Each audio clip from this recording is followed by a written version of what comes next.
things out. The whole event source. Oh my god.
Right, morning everyone. Welcome to March's Techfast. I hope people online can hear what Luke is mic'd up, but hopefully the audio from this is also picking up.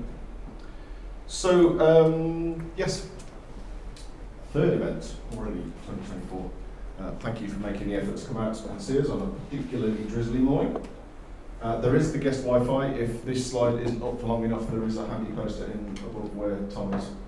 And the drinks fridge with the Wi-Fi if you need it to tweet. I think it's actually changed to x.com finally. They finally decided to actually switch away from twitter.com. But you can find us all on the LinkedIns and the Twitters. Other events coming up in Nottingham. Notts IoT and DevOps Notts haven't got anything on at the moment, but DevOps Notts are doing a cultivating collaboration talk at the end of the month. That's 27th, so the date's wrong, but it is actually this month, so apologies to them. We do already have in the can, thanks to Jared and Chris, the next talk, which will be Rob and Toll from BGSS talking about psychological perspective on stakeholder management. Rob is an excellent speaker, so that should be very good. That's on the 17th of April, same time, so third week of the month. And without further ado, Luke, welcome to Techfast, and I shall now attempt to switch over, but we will have to do this unseamlessly because, for some reason, maybe I can do it this way. Excuse me while we're just trying a new... Do I need to plug in through HDMI or? No, it's fine. Oh, okay. I will attempt to move this screen across here and see whether I can get you to come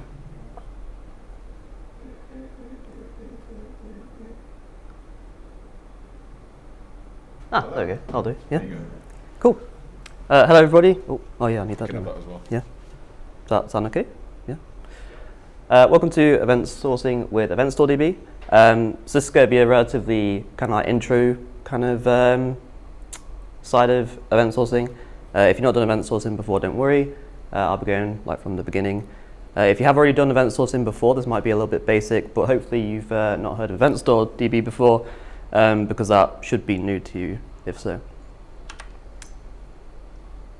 So a bit about who am I? So I'm Luke, I'm a senior software engineer at WealthKernel. We're a fintech company, so we automate investments. We do business to business, so we sell our APIs to businesses. And what we then do is we take like a cash deposit, and from there we invest it into whatever like stocks and shares you're investing in. And then from there we allow them to like withdraw it at some point down the line. So event sourcing is really good for us, and I'll come on a bit more about how we use it later. Before WealthKernel, I was at Ascendex, some of you might know me from there before, and I graduated from NTU back in 2019. So what is event sourcing? So I've got a really simple kind of definition down here for those that don't want to read the big block on the side there. But what it basically gets defined as is we capture all the changes to an application state as a sequence of events. So what that means is that if you take the example of like a bank account, you might have a bank account opened event followed by something like a cash deposited event, and you have this really rich event stream of all the things that have happened during the life cycle of some entity. And over here we've got a bit more of a defined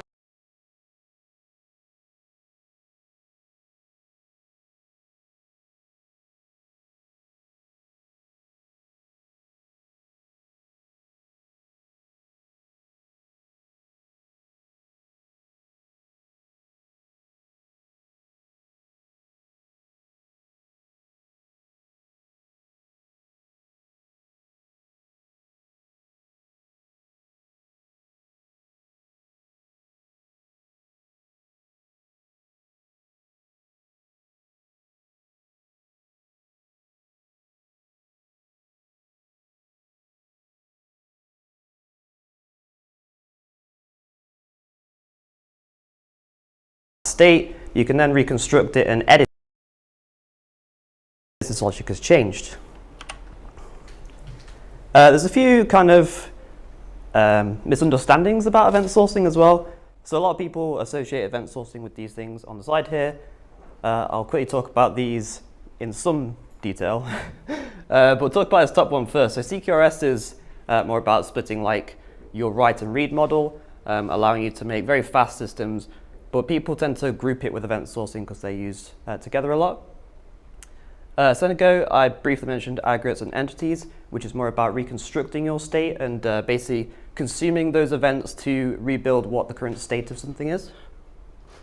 And then event handlers or distributed event systems, these work really well with event sourcing. So you can consume your events, you can react to them, you can do stuff based on when something happens, but they don't define what event sourcing is. So I've just said at the bottom there, they do work really well together, but that's not what event sourcing actually is. So when is this really useful? So on the left here, I've got what you should consider events for and what I'd consider it to be a little bit overkill for. As with any design pattern, it's not always what's going to be great for your system. So if you really like having a rich audit log showing exactly what happened in the system, events are really, really powerful here. So I was talking about the bank accounts before. You might have a bank account opened event which tells you exactly the timestamp and some information about that bank account when it happened. It's also a really great debugging experience for all environments. I'm sure that as developers, you've probably had this experience before where in production you're like, oh, well, when did this happen? When did that happen? What order did it happen in? And events just happen to be a really great audit log, but also a great debugging experience for telling you exactly when did something happen, what state was that environment in at the time. And from that, you can get loads of information about how your system's actually working. It's also really good for a complex workflow that has a well-defined series of what I've called happenings. And by that, I mean effectively like events. So when you've got a workflow that's got a very well-defined series of like steps, it's really powerful to be able to put that workflow into a step of kind of like events that happen one after another. And that way you can kind of like keep your workflow in events so that you can see, oh, this part of the workflow's happened, that part hasn't yet. Finally, this is a little bit more relevant to WealthKernel, but where there's a lot of legal and compliance considerations, it's really powerful to be able to say, this is how we've met our obligations, and this is the series of steps that we've taken for our clients to meet whatever legal and compliance regulatory stuff we've got. And finally, it can be a little bit overkill if you've got a really basic short-lived workflow. So if you've got something that's just, kind of like short-lived, something that's just like a CRUD app, it's just a little bit overkill. You really don't need event sourcing if you've just got something basic like that. And if there's no point in having a rich history, then I don't see why you'd use events, to be honest with you. And in cases where you've got some other mechanism that tells you what's happened, if you've already got like a lot of monitoring and alerting in place, it just might not be the thing for you. Event sourcing does have a lot of overhead to implement it. It's got a lot of boilerplate. And so in that case, I just wouldn't bother looking at it. So going back to our example of a bank account, this is just some basic events that I've thrown together that may be useful. So if we start with like a bank account opened event, you always got this event that kind of starts off everything. So in this case, someone's come to you, they've said, I want to open a bank account. You probably logged down their name, stuff like their sort code, account number. And that's the first event that represents this bank account being opened. Once they've opened their bank account, they may say, I'm going to deposit some cash now. So your system receives that cash, and then when you've got that cash in the actual bank account, you raise this cash deposit event, and that kind of like kicks off your event stream, I guess. So you've got this bank account open that starts it, and you've got your first kind of event that actually means something about this bank account has happened. And after that, somewhere down the line, they may decide, well, I've had this cash around for a while now, so I'm going to withdraw it. I've made some interest on it. And then you've logged this other event somewhere down the line saying that some cash has been withdrawn. And eventually, you end that kind of life cycle of the bank account with a bank account closed event. And that's where your kind of event stream, as we'll call it, we'll come back to that in a minute, ends. So this is like the termination point of that event stream. So how does this fit into a system? So sticking to our concept of a bank account, this is a really basic like REST API. You might have a post to a bank account's endpoint.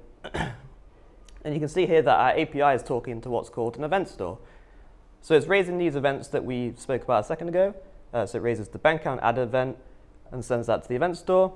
That event gets saved. And then we get this 201 created going back to the client. I have missed out some little bits here of like details about other databases. So you might have this also being stored to like SQL. We're focused entirely on the event here. And then continue on through our lifecycle. You might have a post to like a bank account actions endpoint so that you can deposit. And again, this raises just the cash deposited event, saves it back to the event store, and returns to the client, which is relatively simple. So what's an event store? So you can use anything as your event store. At the end of the day, it's just another form of data persistence.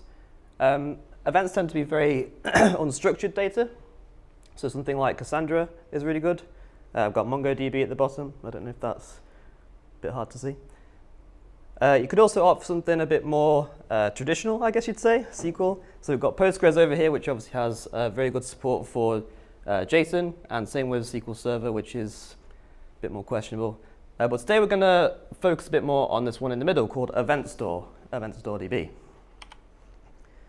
So EventStoreDB is a specialized events database, a form of NoSQL in itself, I suppose. And what's really good about this is that it effectively stores events as streams. So earlier I mentioned event streams. So EventStoreDB categorizes all of your events into a stream. So in that same bank account example, I talked about how you start with like an opened event, cash deposited, and so on and so forth, and it will categorize those set of events into like different streams so you can load them in one go. But it also does a little bit more than that. So streams can be viewed by event type, event category, or stream name. So for example, let's say that I want to see the stream of all my bank accounts in one go. I can go to what's called $C-bank accounts, and it'll load that entire category of all the bank account events ever seen. And it can also do some pretty fancy stuff. So you can do what's called a projection, and you can project these streams into different forms by consuming their events.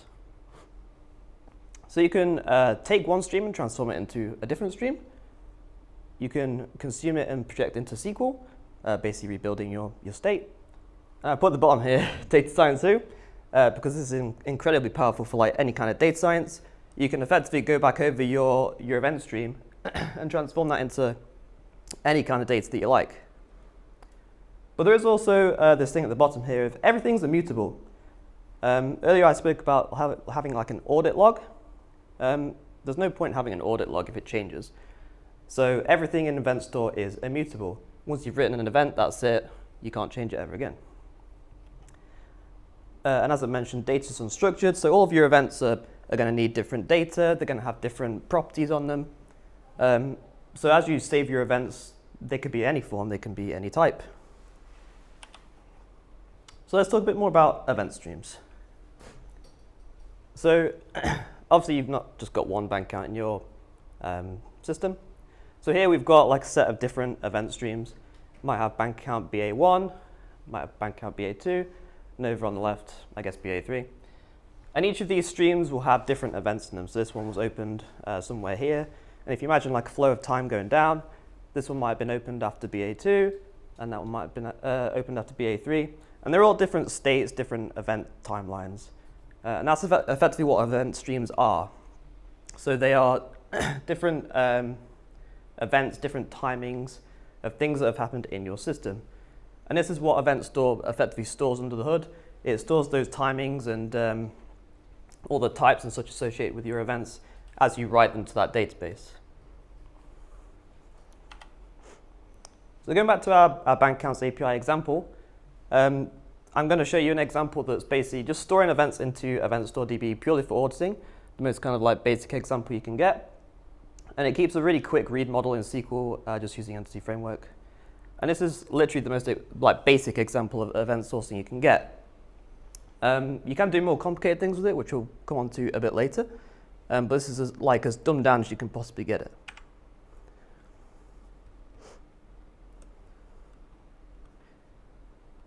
And hopefully this doesn't fail me now.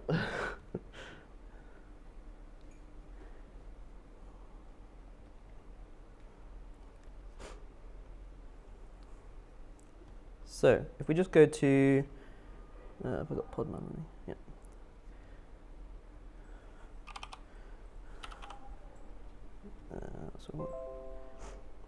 So EventStore, I've got EventStore running in Podman right now. This is EventStore's basic dashboard that comes with it. And what it does is it tracks all of your subscriptions, all of your events and such for you in that database. And you can see that we've got a set of streams here already. These ones I just tested with last night. But if I go to, is my API running?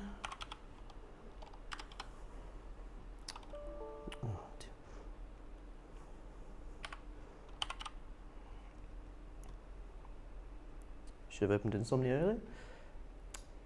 While that's opening, so I've got a basic bank accounts API here as I described earlier.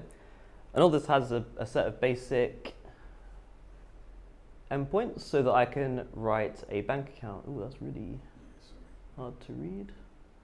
Is that okay? Can you read it? Yeah.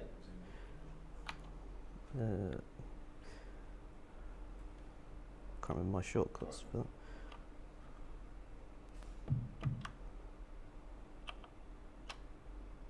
Something like that. I'll quickly describe what we've got here. So at the top here we've got a get. Oh, I'm on the wrong controller.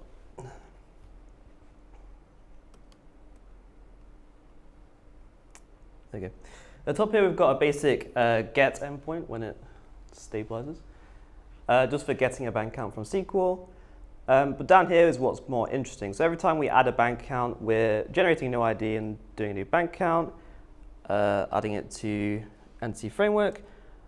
But at the bottom here, we're generating this bank account added event and writing it to EventStore. And what that's going to do is it's going to go off to EventStoreDB and it's going to write the set of events that we've told it to write, which in this case is just a bank account added event. And whenever we write one of those events, it'll add it to a new bank account stream because we're creating a new bank account. We'll be able to see that in EventStoreDB so we can see the actual stream for that bank account. So here I've got just a basic API endpoint that I'm going to post my name to with a dummy account number and sort code. And that's going to give me an ID back, hopefully. Okay. So now we should be able to go to EventStoreDB 029. And if I refresh this, you can see at the top here, bank accounts 029 at the top. And so far it's just got that one event in there for bank account added. So this is the start of our event stream. We've started off with just this one event that says, I've added a bank account. And if I open that up, you can see it's got the information that I told it to put in there. So it's got the ID, the name, and I've added a masked account number and sort code because obviously it's worth noting that these are obviously immutable. And if you've got concerns around kind of like data protection, stuff that you don't want people to see, these are immutable and you can't really delete them easily. There's a process called scavenging, which we'll come on to later. But you can't get rid of these easily. So you don't want to store any data that's kind of like sensitive. You don't want to store anything that you can't get rid of. Anything that's really sensitive, you do not want to put in these events. And then we can go along to our deposit cache endpoint that's here. And this time we're going to write a cache deposited event. So if I go to my API again,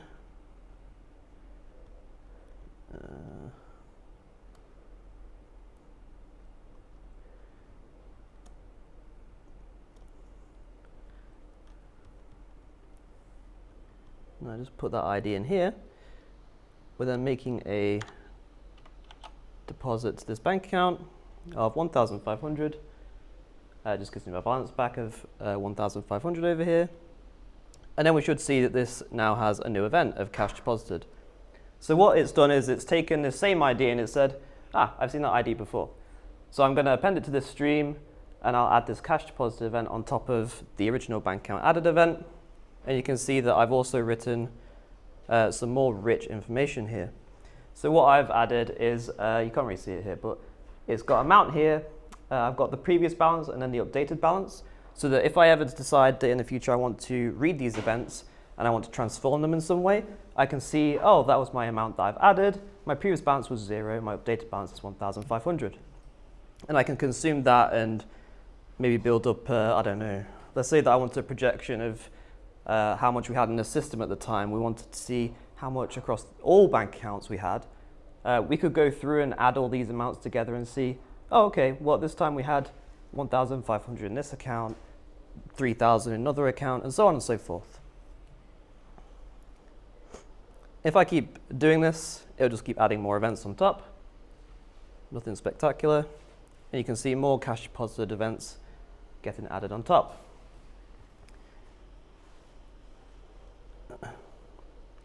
It's worth noting that obviously I've got entity framework here as well.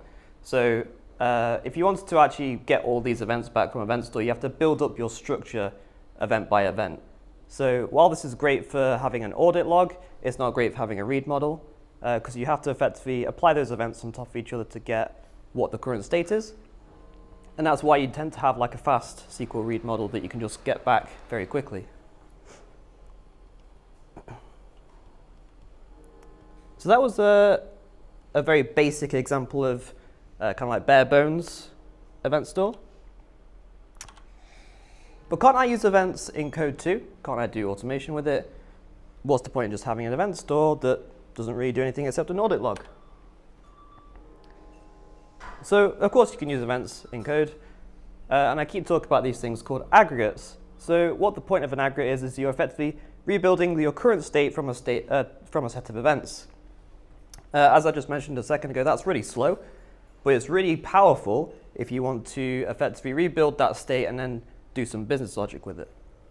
So I've said on the side here, for each event it consumes, it changes the state to reflect what happened. And it allows you to have this centralized place for business logic and changes to happen. So let's say that you've got your bank account and you want to add new events. You can go back and start consuming those events and then changing your business logic to apply whenever you see that event from the current state it's at. And then you've got this kind of place that becomes the source of truth. So you can have all of your changes and business logic happening in this one place. And regardless of what events you throw at it after that, you can just rebuild it and change it as it kind of goes along.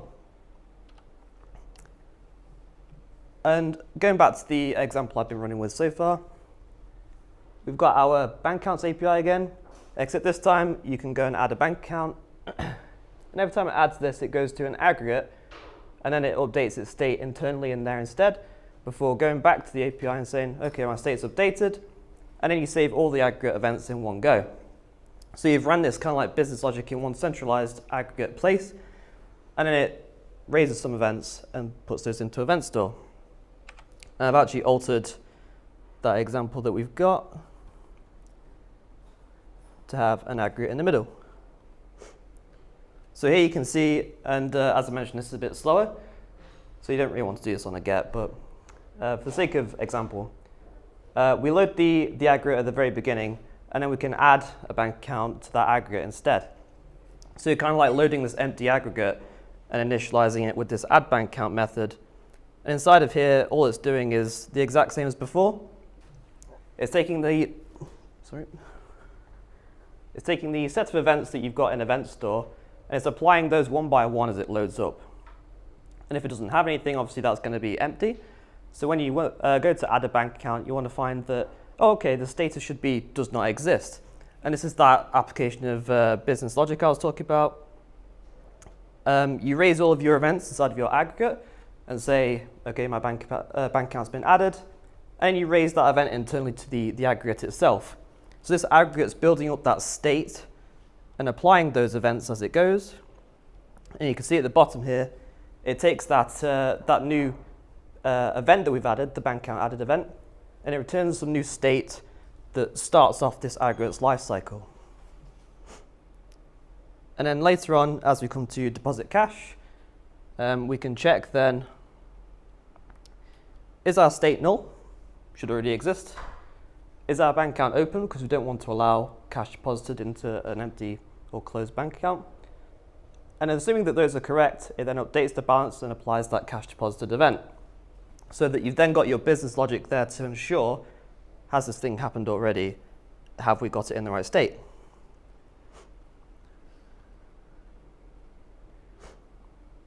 Now I should be able to swap to that. And it should work exactly the same way.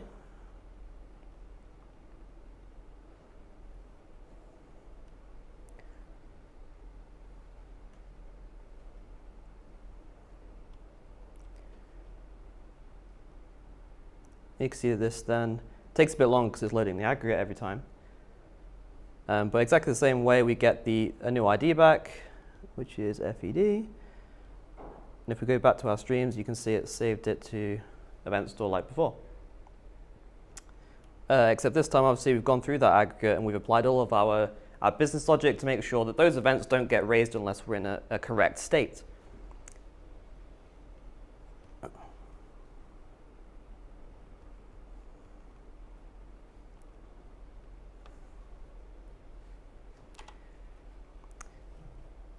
Cool. And then, so going on to building distributed systems, this is really useful if it's working with other systems. So typically this is coupled with things like distributed events. So I'm sure you've all heard of stuff like Azure Event Hub. I've spoken a little bit about subscriptions. So you can subscribe to events through EventStore as well. Whenever an event happens, it can send you like a notification of that event happening. And this allows you to effectively react to events and make something happen whenever that event has occurred. This way you can allow distribution of responsibilities and processing, which is really powerful in basically any system. And EventStoreDB, as I've mentioned, allows subscriptions to events so that you can tell that server, whenever I see this event, just give it to me. Tell me what's happened, give me the data associated with that event, and you can perform some action off the back of it. So I'm going to quickly talk about projections as well. So earlier I mentioned that for data science purposes, you can effectively consume an event stream. And a projection is really just a type of subscription. So whenever you want to handle each event, you just create one of those persistent subscriptions in Event Store, and that gives you the information as it comes in. And through a projection, you can effectively transform this data as it comes in and commit a new model to persistent storage. And this could be any kind of storage, like you could be making a new stream again in Event Store. You could be projecting it to SQL, which is very popular, so you've got that fast read model. And you can pick and choose which events you want to consume.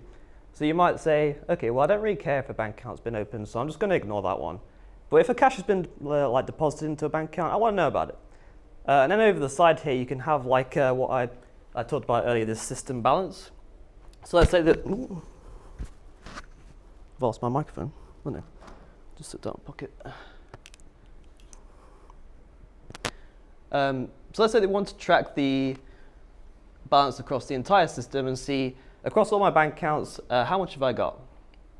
In which case we can ignore these bank account open ones because we don't care at that point.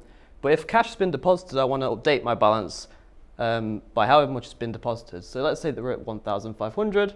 We receive a deposit of £500 here. We can then update our system balance to £2,000. And the same happens if we get like cash withdrawal. We can update our system balance to reflect what's happened in our system. And this is very powerful because obviously you can transform this however you want. So why is event sourcing bad?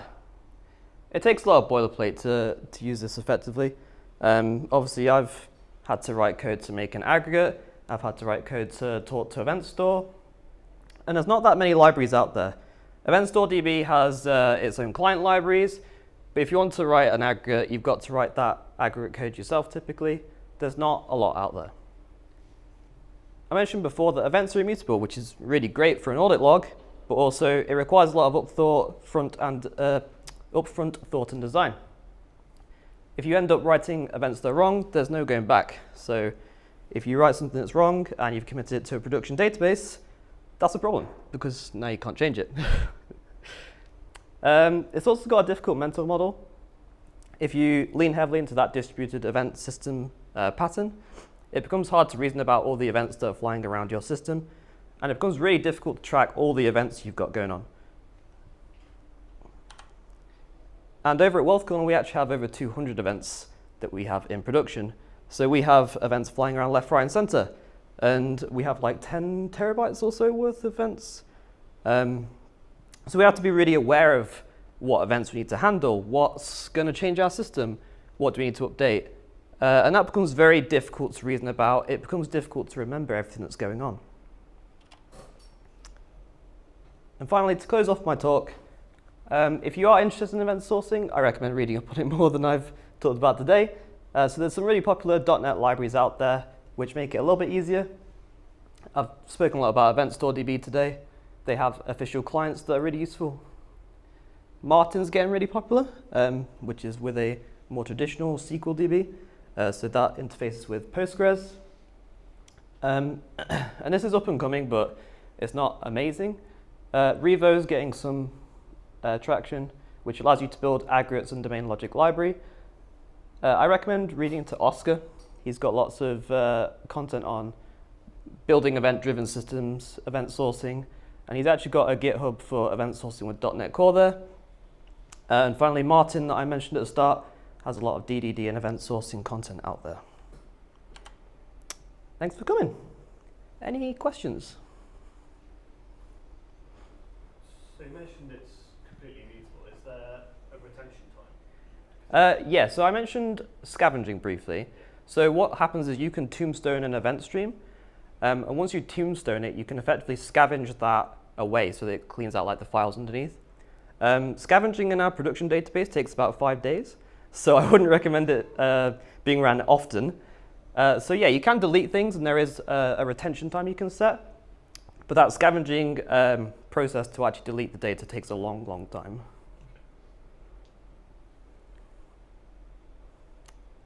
Any other questions? You say you've got 200 events. What kind of things do you model, and what kind of things have been best to model that you found versus trivial stuff that you said to watch out? So typically, we end up having more events like more than you would simply expect. We model more than we kind of like think about, I guess. Because having a rich event stream is better than having a lower set of data. Because then if you're ever reprojecting it or you're looking to kind of like do some transformation on it, you've got that data that you kind of like thought, oh, well, that won't be useful. They're available to you. In terms of actually picking what events to have, you kind of like want to pick the ones that are core to your business and the ones that you really need, and then add a few on top that you think you won't need, because that way you've got that extra data available. But there's no kind of like hard and fast rule to picking and choosing which ones you want, really. Once you started using it, you say it's immutable, there's almost no stopping it. Pretty much, yeah. Job for that. Yeah, I mean, once you've kind of leaned into it, I think it's best to fully lean into it. So we've kind of like got, I mentioned at the start, CQRS, like event-driven systems and all sorts. We've got all those things in use. So we've separated our read model and our write model. We've got lots of subscriptions. We've got lots of projections going on. We project all of our event streams into SQL. We try to commit as fast as possible. So we effectively take a request in. We say that, yep, that's happening. We return 202 accepted. And then let our aggregates handle all that downstream while they've already got that response back, which allows us a very fast kind of like response time. And then everything else happens asynchronously downstream. So all of our business logic is relatively heavy, which is why we kind of like return that response and then let it happen kind of in its own time. And then we just wait for that to be like finished and then happen in SQL afterwards. So we project all of our events into SQL once it's done. And it's powerful, but you have to remember that that's then a bit of a burden on your like clients, because then they have to wait for that to happen and they have to wait for it to be available.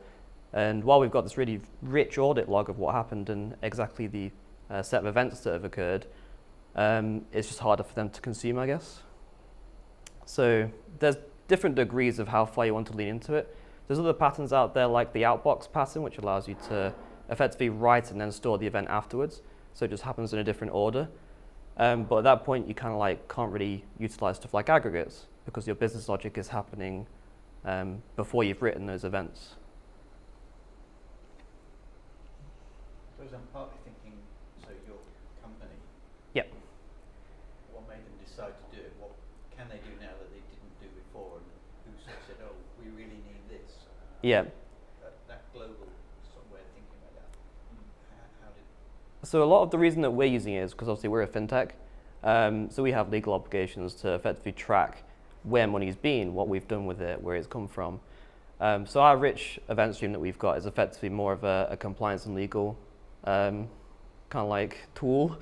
So when someone onboards us, we've got a full log of like, here's who they are, this is how much they make, here's kind of like their, what they've called KYC, know your customer information. So we have to track like who we onboard and how we knew about them.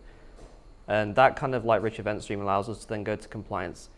Here's who they were, this is the information we had at the start, they've updated this, they've changed their last name, which is a bit weird. And then we can track that full list of changes that's happened in our system. So that's the main driver for it. Obviously, we've also got other things that like it's a great debugging tool, which is more of a bonus. But that legal and compliance side of it is the main reason, I would say. Yeah? Have you chosen EventStoreDB over other databases? Like So EventStore was relatively new when we first came to it, which I think was a little bit of the incentive. We kind of like playing with new stuff. But other than that, it's more a case of stuff like Martin wasn't around, so there wasn't really any kind of like specialized tool for events.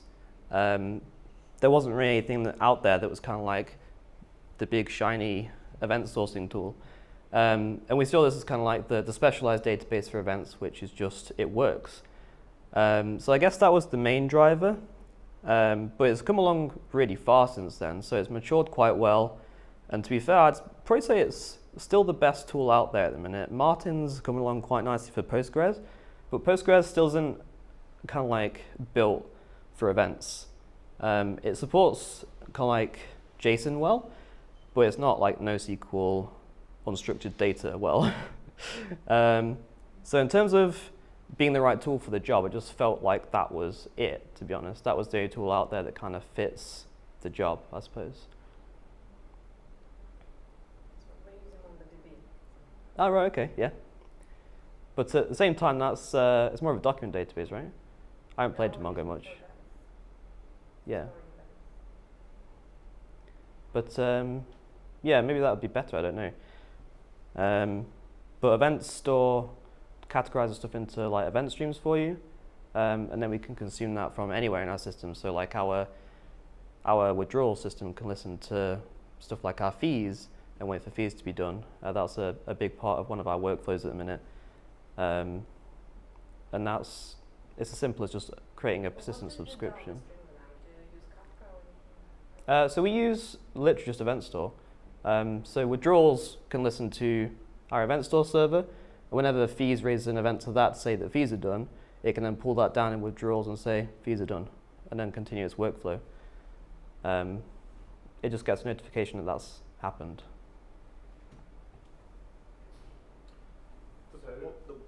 The one brief time I've played with EventStore, not EventStoreDB, but event sourcing, was when we poorly attempted to put command query responsibility segregation into the domain I was working in. But that failed because we were trying to model something that was a very short lifespan. Yep.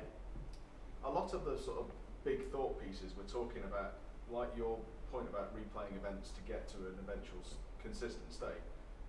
One of the first examples I read was the idea of a burger restaurant using events to track changes of prices of their food, and that therefore when a new burger outlet started, the till system would then get all of the price changes and get up to now, and then in theory the till would be charging people the right money.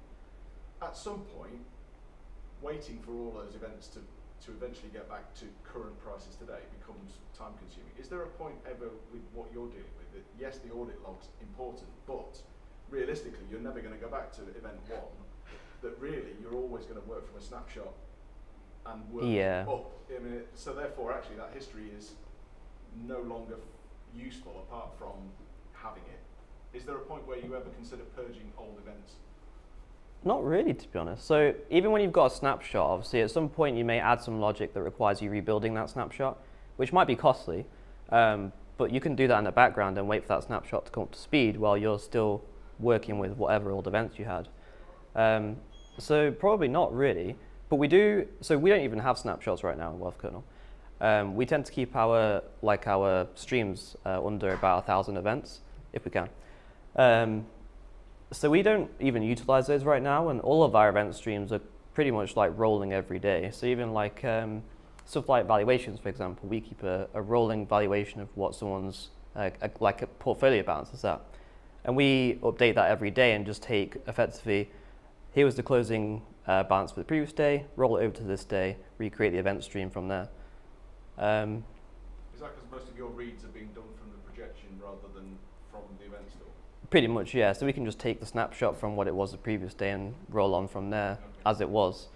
And that basically cuts out that need for snapshots right now. It is a bit limiting, I guess, in terms of how you structure your events, because then you've got to put even more thought into it. You've got to kind of think, well, I need to keep it under 1,000 events, otherwise it gets really slow. And it's even more burden at that point. But if you can avoid it, then you don't need snapshots. You don't need to rebuild those kind of snapshots over time when you alter your events and your domain logic. So it's kind of giving and taking, I suppose. Have you ever had to, so an event is a snapshot of data at a point in time. Have you ever had to change the shape of that data so that old events actually look different to newer events? Yeah, so that's where event versioning comes in, which gets quite messy. Usually at that point, what we'll do in Event Store is we'll take that old stream and reproject it onto a completely separate new stream. And at that point, you start getting to like changing bank accounts into bank accounts too, which is horrible. But sometimes it's a necessity if you've got such a major change that you need to completely rework your event stream. And we have done that a few times. It's relatively rare, I would say. I can count on one hand the amount of times that we've done that. But if you're making like a V2 of a service, for example, is where we'd really kind of like rebuild that from scratch, and then it depends how major your rework is, I suppose, on whether you decide to make a new event stream or not. You can also get a really low kind of like tech build out of it if you just obsolete like certain fields and stuff. So.